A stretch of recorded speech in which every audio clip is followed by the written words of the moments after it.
జగన్మోహన్ రెడ్డి పరిపాలన వలన విజయవాడ బుడమేరు కానీ పిఠాపురం సుద్దగడ్డ కానీ రెండు కన్నెర చేయడం వలన ఈరోజు ప్రజలందరూ ఇబ్బందికర పరిస్థితి. ఆ ఇబ్బందులు లేకుండా అహర్నిశలు చంద్రబాబు నాయుడు గారు, కళ్యాణ్ గారు పనిచేసి ఎక్కడికక్కడ వరద బాధితులను ఆదుకోవడం జరిగింది.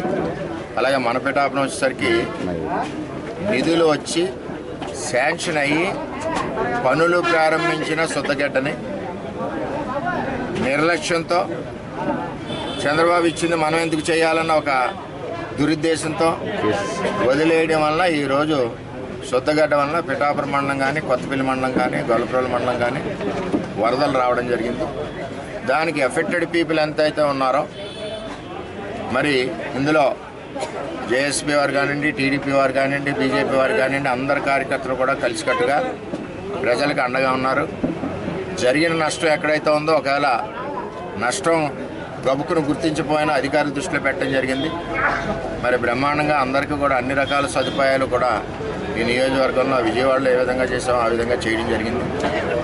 అదే కాకుండా జిల్లా కలెక్టర్ గారు కానీ, జిల్లా యంత్రాంగం కానీ, లోకల్ రెవెన్యూ యంత్రాంగం కానీ, కనెక్టెడ్ వేరియస్ డిపార్ట్మెంట్స్ కానీ అందరు అధికారులు కూడా రాత్రింబవళ్ళు నిద్ర లేకుండా పనిచేసినందుకు వాళ్ళు కూడా ధన్యవాదాలు తెలియజేస్తూ మరి రాబోయే రోజుల్లో ఇటువంటి వరదలు రాకుండా ఆధునీకరణ మొదలెడతానని తెలియజేస్తూ మరి ఈరోజు చేనేత కార్మికులకి 50 కేజీల రైస్ మరి కూటమి గవర్నమెంట్లో ఇవ్వడం జరిగింది.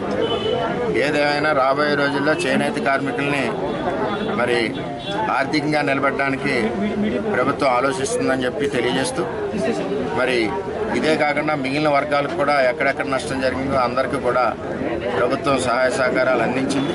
అంటే మీరు బేరీ చేసుకోండి. మీరు ప్రేమించి ప్రేమతో గెలిపించుకున్న ప్రభుత్వం ముఖ్యమంత్రులు ఎలా పనిచేస్తున్నారు, ఎమ్మెల్యేలు ఎలా పనిచేస్తున్నారు, ఇదివరకు ఏ విధంగా ఉందన్నది ఒక ఆలోచన చేయాలి.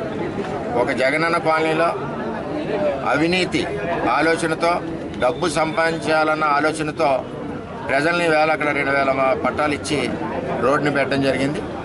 మొన్న కళ్యాణ్ గారు చూడడానికి వచ్చినప్పుడు కూడా అక్కడి నుంచి బైపాస్ చేస్తూ సుద్దగడ్డని పక్క భూమి నుంచి మన బైపాస్ ఎన్హెచ్ నుంచి కనెక్షన్ ఉండేలాగా చేయాలని చెప్పి కలెక్టర్ గారికి చెప్పడం జరిగింది. నేను చూపించాను స్థలం కూడా. ఇలాగైతే టెంపరీగా ముందు రోడ్డు వచ్చేస్తే బ్రిడ్జ్ తర్వాత మోడర్నైజేషన్లో బ్రిడ్జ్ అవుతుంది కాబట్టి ప్రాబ్లం ఉండదు. అంచేత ఈ విధంగా పనిచేస్తూ ఉన్నాం అందరం కూడా, అన్ని పార్టీలు. అది కూడా ప్రజలు అర్థం చేసుకోవాలి.